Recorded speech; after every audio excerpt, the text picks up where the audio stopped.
Hello बच्चों, कैसे हो आप लोग। मैं आपकी ma'am Hindi ma'am Reenu ma'am acknowledge series by Amit publishing house राष्ट्रभाषा भाग 8 पाठ 10 नन्हा सा वीर।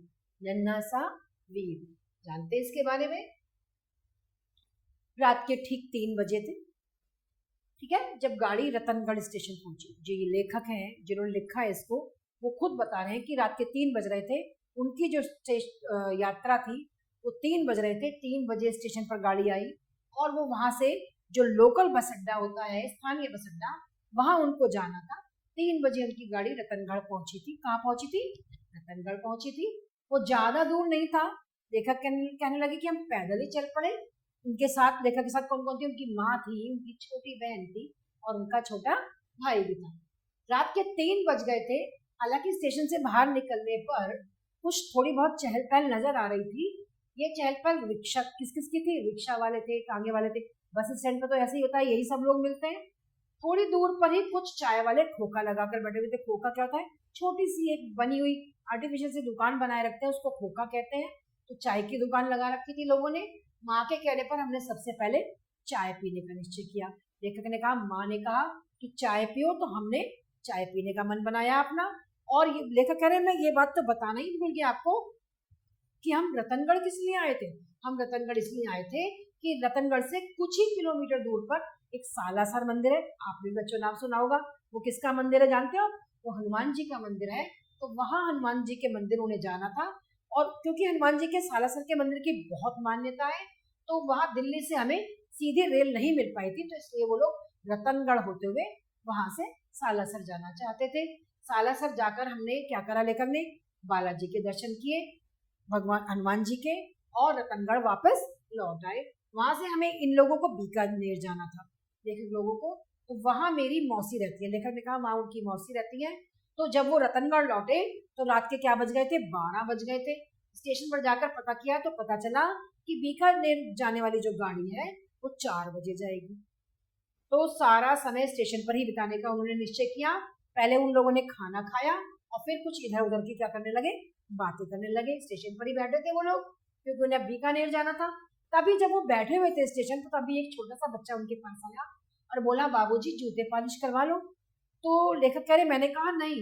तो उसने कहा, करवा लो बाबूजी, केवल 2 रुपए में। तो नहीं नहीं, मेरे जूते बहुत चमक रहे हैं। उन्होंने कहा, लेखक ने कहा, मैंने कहा मेरे जूते बहुत चमक रहे हैं। बाबूजी पॉलिश करवा लोगे तो जो पैसे मिलेंगे उनसे मैं अपनी माँ के लिए माँ को कुछ खिला दूंगा। तो ये सुनकर लेखक कहने लगे कि उनका दिल भर आया। उन्हें ऐसा लगा कि ये बच्चा छोटा सा पॉलिश करना चाहता है, जबकि मेरे जूते पॉलिश है। लेकिन फिर भी उन्होंने कहा, चलो मैं करा ही लेता हूँ। पहले तो वो कुछ क्रोधित सा होता हुआ, बाबूजी मुझे भीख नहीं चाहिए। तो उन्होंने पहले उनको 2 रुपए का नोट दिया कि लो तुमने माँ को कुछ खिला देना। तो वो बच्चा बड़ा नाराज हो गया। उसने कहा, बाबूजी मुझे भीख नहीं चाहिए, मैं अपने परिवार का पेट मेहनत करके करता हूँ। मैं बहुत मेहनत करता हूँ, उससे पैसे कमाता हूँ, तब मैं अपने परिवार का पेट पालता हूँ। मुझे भीख नहीं चाहिए। आप अगर पॉलिश करा लेंगे, उसके बदले में मुझे 2 रुपए दोगे, वो मैं ले लूंगा, क्योंकि मैंने मेहनत करी है। इतने छोटे से बालक में इतना स्वाभिमान! लेकर सोचने लगे कि मुझे बहुत हैरानी हुई कि इसको कितना स्वाभिमान है। उसका उत्तर सुनकर लेखक कहने लगा, मुझसे बिल्कुल कुछ कहते हुए नहीं बना, मैं कुछ कह ही नहीं पाया कि अब मैं क्या बोलूं। तो मैंने और अपने भाई के जूते पॉलिश करने के लिए उसे दे दिए। लेखक ने अपने और अपने भाई के जूते उसको पॉलिश करने के लिए दे दिए। वो पॉलिश करने बैठा तो मैंने उससे पूछा, तुम्हारा क्या नाम है? तो उसने कहा, दीनानाथ। वह पॉलिश की डिब्बी खोलता हुआ बोलने लगा। तो दीनों का नाथ, इसका अर्थ हुआ दीनानाथ मतलब दीनों का नाथ। मैंने अपने मन में कुछ सोचा, भाग्य भी हमारे साथ कैसा कैसा काम करता है, मतलब कैसा कैसा व्यंग्य करता है। नाम तो है दीनानाथ, दीनों का नाथ, और बेचारा कैसे कैसे मेहनत करके काम कर रहा है, अपने परिवार का पालन पोषण कर रहा है, इधर उधर घूमता है। और गरीबदास जो है, वो जिनका नाम गरीबदास है, वो महलों में रह रहे हैं। ये भी कितनी अजीब बात है। और इसका नाम दीनानाथ है, दीनों का नाथ है, और ये सड़कों पर लोगों के जूते पॉलिश करके अपनी माँ के, अपने परिवार के पेट पालने के लिए, उनका पालन पोषण करने के लिए इधर उधर घूम रहा है। स्टेशन से थोड़ी दूर पर उसने कहा, मेरी झोपड़ी है, मैं वहीं रहता हूँ। वो जूते पर पॉलिश रगड़ता हुआ बोला। तुम पढ़ने भी जाते हो या केवल पॉलिश करते हो? लेखक ने उससे पूछा। उसने कहा कि नहीं, मैं पढ़ने नहीं जाता। तो कैसे पिता है तुम्हारे जो तुम्हें पढ़ने के लिए नहीं भेजते स्कूल और तुम्हें यहाँ भेज देते हैं? उसने कहा, मेरे पिता नहीं है, बस मेरी माँ है। ओ क्या हुआ था उन्हें? उसने कहा वो सामने जो पटरी देख रहे थे वो उसी पटरी पर एक इंजन के नीचे आ गए थे। कब? तो उसने कहा मेरी माँ कहती है जब मैं बहुत छोटा था तब वो। और तुम्हारी माँ? तो उसने कहा कि वो किसी के घर में बर्तन मांजती है और आजकल लेकिन वो बीमार चल रही है। उसकी ये बात सुनकर जयशंकर प्रसाद जी जिन्होंने इसको ये लिखा है, वो छोटे जादूगर, उन्हें एक छोटे जादूगर एक कहानी है, उस घटना की याद आ गई। छोटा जादूगर भी ऐसा ही था बिल्कुल। उसमें और इसमें कितनी समानताएं, आपस में कितनी बातें मिलती हैं उस छोटे जादूगर कहानी में और इसमें। तो वही स्वाभिमान, वही प्रतिकूल परिस्थितियां, वही पिता का स्नेह की और छाया से वंचित बाल। प्रसाद जी ने छोटे जादूगर के विषय में कहा था, बालक को आवश्यकता ने कितना शीघ्र चतुर बना दिया, यही तो संसार है। उन्होंने कहा कि इस बच्चे को, जो छोटा जादूगर उन्होंने जयशंकर प्रसाद जी ने लिखी थी, ये जो लेख लिखा था, उन्होंने कहा कि इस छोटे से बालक को कि पिता का ना रहना, माँ का बीमार होना, इसको कितना आत्मनिर्भर बना दिया है इस छोटी सी उम्र में, है ना। उस समय यही तो संसार है। उस समय में इन वाक्यों में छुपे हुए भावों को शायद इसलिए नहीं समझ पाया था लेखक ने कहा, किंतु अब तो इतना सामने मुझे दिख रहा है कि ये बच्चा मेरे सामने दिख रहा है, ये भीख नहीं लेना चाहता। ये कह रहा है कि अगर आप पॉलिश कराओगे तब मुझे 2 रुपए दोगे, तब तो मैं ले लूंगा, लेकिन अगर आप पॉलिश नहीं कराएंगे और मुझे भीख देना चाहते हो तो मैं नहीं लूंगा। ये उसका स्वाभिमान था। तो वो मेरे जूते पॉलिश कर चुका था, लेखक ने कहा, और मुझे देते हुए बोला, लो बाबूजी देखो कितने चमक रहे हैं। मैं अपने जूते पहनने लगा। लेखक ने कहा उसने भाई के जूते भी उठा लिए थे और उन पर ब्रश रगड़ने लगा था। उनके भाई के जूतों पर भी वो पॉलिश करने लगा था। मैंने जूते पहनकर पूछा, अच्छा एक बात तो बताओ, क्या तुम्हारा सारा दिन इसी स्टेशन पर बीत जाता है? यही रहते हो तुम सारा दिन? हाँ बाबूजी, वैसे दिन में एक बार मैं घर जाता हूँ जरूर। क्यों? क्योंकि अगर बाबूजी खाना नहीं खाऊंगा, क्या खाना खाने के लिए भी तो जाना पड़ता है। पर अभी तो तुम कह रहे थे पैसे मिलेंगे तब कुछ घर लेकर जाओगे। हाँ कह रहा था, माँ बीमार है ना, नहीं तो वो बनाकर रखती है, पहले खाना बनाकर रखती है माँ। आजकल बीमार है माँ, तो वो नहीं बना पा रही है खाना। ओ इलाज करवा रहे हैं उनका? लेखक ने उससे पूछा। उसने कहा खाने के लिए पैसे मिल जाए वही बहुत है बाबूजी, इलाज कहाँ से कराऊंगा, खाने के लिए पैसे मिल जाए वही बहुत है। फिर भी कुछ दवा दिलवाई दिलवाई तुमने नहीं? वो कह रहा हाँ, एक सरकारी डिस्पेंसरी है मेरे घर के पास में, उसी से मैं उनसे दवा ला देता हूँ। अब तक भाई के जूते भी पॉलिश हो गए, लेखक ने कहा, और उसने जूते उनको पकड़ा दिए। और मैंने जेब से 5 का नोट निकाला और उसने दे दिए। उसने अपने झोले में से 1 रुपए का सिक्का, उसका स्वाभिमान देखो कि 4 रुपए बनते थे 2 रुपए पॉलिश के, तो उसने 1 रुपया वापस निकाल कर दिया और बहुत गर्व महसूस करते हुए उसने कहा, लो बाबूजी इतना 1 रुपया। मैंने सिक्का पकड़ाई था और झोला उठाकर तुरंत वो वहां से 9 2 11 हो गया, यानी कि वहां से भाग गया वो। मैंने सोचा शायद अपनी माँ से मिलने के लिए चला गया होगा। उसके बाद मैं स्टेशन पर क्या करने लगा, इधर उधर घूमता रहा और रह रहकर उसी की याद आती रही कि इतना छोटा सा बालक कितनी जल्दी बड़ा हो गया। जिम्मेदारियां सबको कितना बड़ा बना देती है बच्चों, है ना, कि जब किसी पर जिम्मेदारी पड़ती है तो वो छोटा होते भी अगर जिम्मेदारी समझे तो बड़ा हो जाता है। और कभी कभी इसके विपरीत भी होती हैं परिस्थितियां कि कभी कभी बच्चा पर जिम्मेदारी आ गई लेकिन वो गलत रास्ते पर चलने लगता है। लेकिन ये बच्चा ऐसा नहीं था, जिम्मेदारी पड़ी तो ये बहुत ही जिम्मेदार बच्चा बना और जूते पॉलिश करने लगा।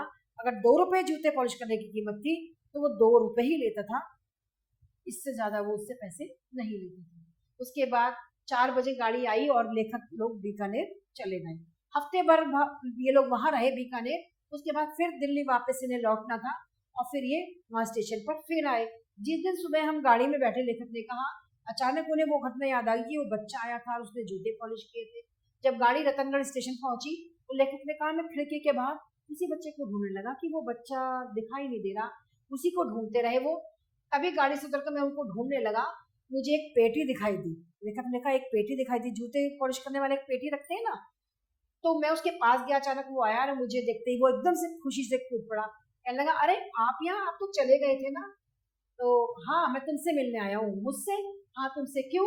इसे क्यों क्या मैं उत्तर न दे सका। बात बदलते हुए वो कहने लगा, अच्छा कहाँ गए हुए थे आप? मैं उधर बाबूजी के जूते पॉलिश कर रहा था। उसने एक व्यक्ति की ओर इशारा करते हुए कहा कि मैं उन वाले बाबूजी के जूते पॉलिश कर रहा था। तुम्हारी पेटी तो यहीं पड़ी थी, कोई उठाकर ले जाता तो उसने कहा, कौन उठाकर ले जाता बाबूजी, इसमें रखा भी क्या है जो ले जाता? तो तुम्हारी जीविका कैसे चलती है? उसने कहा। उसने बात बदलते कहा, आप कहाँ जाएंगे बाबूजी? बात बदल दी उसने तुरंत। उसने कहा, बाबूजी आप कहाँ जाएंगे? तो दिल्ली जा रहा हूँ, वहीं मेरा घर है, लेखक ने कहा। तो बताओ अब तुम्हारी माँ कैसी है? उसने कहा पहले से ठीक है बाबूजी। इलाज करवा रहे हो? उसने कहा हाँ मैं इलाज करवा रहा हूँ। ठीक है। तो लेखक ने कहा मेरे दिल में दया भर गई।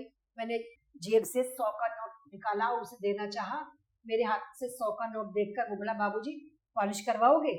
तो मैं उसकी बात समझ गया। लेखक ने कहा कि ये बिना पॉलिश कराए मुझसे पैसे नहीं लेगा। तो उन्होंने जूते उतार कर उसे दे दिए। पॉलिश करते समय वो बिल्कुल चुप रहा, कुछ भी नहीं बोला।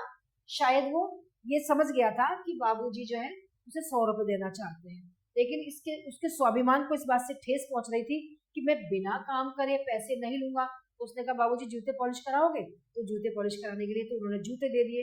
पॉलिश करने के बाद मैंने उसे 100 रुपए का नोट देते हुए कहा लो मेरे पास खुले पैसे नहीं है, शायद तुम्हारे पास भी नहीं हो तो तुम इसे रख लो। लेकिन मैंने उसको टालते हुए कहा कि मेरे पास खुले पैसे नहीं है। जानकर कहा जिसे ये 100 रुपए रख ले। तो उसने मेरे हाथ में से 100 का नोट ले लिया और भागता हुआ चला गया। लेखक कहने लगे कि मैं हैरान हो गया कि इंजन ने सीटी दे दी और गाड़ी तभी चल पड़ी और डिब्बे की ओर वो वापस बढ़ता हुआ चला आ रहा था। मैं डिब्बे में चढ़ ही रहा था कि गाड़ी चल पड़ी। अचानक मुझे उसकी आवाज सुनाई दी और वो आवाज लगा रहा था बाबूजी बाबूजी, और कहता हुआ दौड़ा चला आ रहा था। और जब वो बिल्कुल पास आ गया तो मैंने पूछा क्या बात है? तो उसने कहा बाबूजी आपके 98 रुपए है, ये 98 रुपीज, क्योंकि मैंने आपके जूते पॉलिश किए हैं तो उसके 2 रुपए ही बनते हैं और तुम ही रख लो। मैंने कहा उससे चलती ट्रेन से। तो उसने कहा नहीं बाबूजी मुझे केवल मेरी मेहनत के पैसे चाहिए, और मेरी मेहनत के पैसे केवल 2 रुपए थे। लेखक कह रहे मैं जानता था कि वो रुपए नहीं रखेगा। वो रेल के साथ साथ दौड़ रहा था और रेल की गति भी अब बहुत तेज हो गई थी, लेकिन मैंने उससे हाथ बढ़ाकर पैसे ले लिए। पता था कि वो नहीं मानेगा। रुपए लेते ही उसने दौड़ना बंद कर दिया और वो वहीं से हाथ हिलाकर मुझे विदाई देने लगा। और वो जब तक मेरी आंखों से बिल्कुल लेखक ने कहा ओझल नहीं हो गया तब तक मैं उसे ही देखता रहा। वो नन्हा सा चेहरा आज भी मेरी आंखों के सामने लेखक कहते हैं आ जाता है। कितना तेज था उसके चेहरे पर, उसके चेहरे में कितना स्वाभिमान था, कितनी आत्मनिर्भर रहने की लालसा थी। वो एक नन्हा सा वीर था, एक छोटा सा वीर बहादुर बच्चा था वो, जो जिंदगी के थपेड़ों मुसीबतों और कठिनाइयों का सामना वैसा ही वीरता से कर रहा था जैसे कि कोई सैनिक युद्ध क्षेत्र में करता है। जैसे एक सैनिक युद्ध क्षेत्र में लड़ाई करता है, वो भी अपने जीवन की लड़ाई वैसे ही लड़ रहा था। इतनी मुसीबतें उसके घर में थी, परिवार में थी, लेकिन मेहनत से वो अपना मुकाबला कर रहा था। उनका मेहनत करता था जूते पॉलिश का, उसके अंदर स्वाभिमान था। वो किसी से एक भी पैसा अतिरिक्त नहीं लेता था। अगर 2 रुपए ही हुए हैं तो 2 रुपए ही लेता था। 98 रुपए उसने वापस दे दिए। तो ऐसा था ये नन्हा सा वीर बच्चा। देखा बच्चों आपने कितना स्वाभिमानी था कि उसे 100 रुपए लेकर वो रख लेता। आज तो ऐसा कोई नहीं कर सकता ना, लेकिन उसने 98 रुपए उनको वापस दे दिए। ऐसा था ये नन्हा वीर। अब बच्चों पाठ में आए हुए अभ्यास कार्य प्रश्न उत्तर है। स्टेशन के बाहर ठोकर लगाकर कौन बैठे थे? स्टेशन के बाहर ठोकर लगाकर चाय वाले बैठे थे जो चाय बेचते थे। माँ के कहने पर सबने क्या किया? माँ के कहने पर सबने खाना खाया। लेखक अपने परिवार के साथ कहाँ जा रहा था? लेखक अपने परिवार के साथ रतनगढ़ से सालासर जा रहा था। इस कहानी से आपने क्या सीखा है बच्चों? इस कहानी से हमने सीखा है कि कितनी भी विपत्ति आ जाए, कितनी भी मुसीबत आ जाए, उन सब से लड़ते हुए जैसे वो बालक था स्वाभिमानी बना, और हमें अपने स्वाभिमान को बनाए रखना है, आत्मनिर्भर बने रहना है, मेहनत करके ही हमें कार्य करना है और आत्मनिर्भर बनना है, ना कि हम किसी से ऐसे ही बिना मेहनत के हम भीख क्यों मांगे। मेहनत करके अगर हम पैसे लेंगे तो वो ज्यादा अच्छा रहेगा। इस हमने कहानी से यही तो सीखा है ना बच्चों। नेक्स्ट हमारा है बच्चों, इस पाठ में आए हुए जो हमने अभी पाठ पढ़ा उसमें आए हुए सही उत्तर पर सही निशान लगाना है। विकल्प 4 दिए हुए हैं। रात के कितने बजे थे? 12, 3, 2 या 1। जब गाड़ी पहुंची थी रतनगढ़ 3 बजे थे। 2 पर हम निशान लगा देंगे। नेक्स्ट बच्चों, लेखक ने लड़के से क्या पॉलिश करवाए? लेखक से लड़के ने क्या पॉलिश करवाए? जूते, बेल्ट, बाल या बर्तन? जूते पॉलिश करवाए, है ना? तो जूते पर हम लगा देंगे निशान। नेक्स्ट है, छोटा लड़का कैसा था? छोटा लड़का धोखेबाज था, या कि चालाक था, या स्वाभिमानी था, या घमंडी था? कैसा था? स्वाभिमानी था। तो हम यहाँ 3rd पर निशान लगा देंगे। नेक्स्ट था, बीकानेर जाने वाली गाड़ी कितने बजे आई? 4 बजे, या कि 3 बजे, या 10 बजे, या 5 बजे? कितने बजे आई बच्चों? 4 बजे आई। तो हमने यहाँ पर 4 बजे को निशान लगा दिया। तो इस प्रकार हमने बच्चों पाठ में आए हुए सही उत्तर पर सही का निशान लगाया। नेक्स्ट हमारी एक्सरसाइज है बच्चों, रिक्त स्थानों की पूर्ति करो। पहला है, पहले हमने खाना खाया, फिर कुछ डैश की बातें करने लगे, इधर उधर की बातें करने लगे। इसमें से मैं कुछ आपसे पूछ सकती हूँ, आपको गृह कार्य में दे सकती हूँ, कुछ मैं कर रही हूँ, कुछ आपको गृह कार्य में करना होगा। मैंने अपने और भाई के जूते डैश कराने के लिए उसे दे दिए, क्या करने के लिए? पॉलिश कराने के लिए। बालक को आवश्यकता ने कितना शीघ्र क्या बना दिया? आत्मनिर्भर बना दिया, है ना, सेल्फ डिपेंडेंट बना दिया ना। यही तो संसार है, यही तो जीवन है ना बच्चों। रुपए लेते ही उसने दौड़ना बंद कर दिया और वहीं से हाथ हिलाकर मुझे विदाई देने लगा। जब ट्रेन चलने लगी तो ऐसे किया ना उसने। नेक्स्ट है, उस चेहरे में कितना आत्मविश्वास था ना, आत्मविश्वास, और कितना आत्मनिर्भर रहने की क्या थी? लालसा, इच्छा थी, है ना बच्चों। तो इस प्रकार हमने पाठ में ही आए हुए शब्दों के द्वारा रिक्त स्थानों की पूर्ति करी और हमने जाना कि उस छोटे से बच्चे ने कैसे आत्मनिर्भर बना।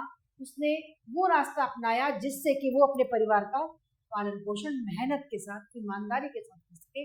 वो जूते पॉलिश करने लगा स्टेशन पर और किसी से भी अतिरिक्त पैसे नहीं लेता था। अगर 2 रुपए थे तो वो उनसे 2 रुपए ही लेता था।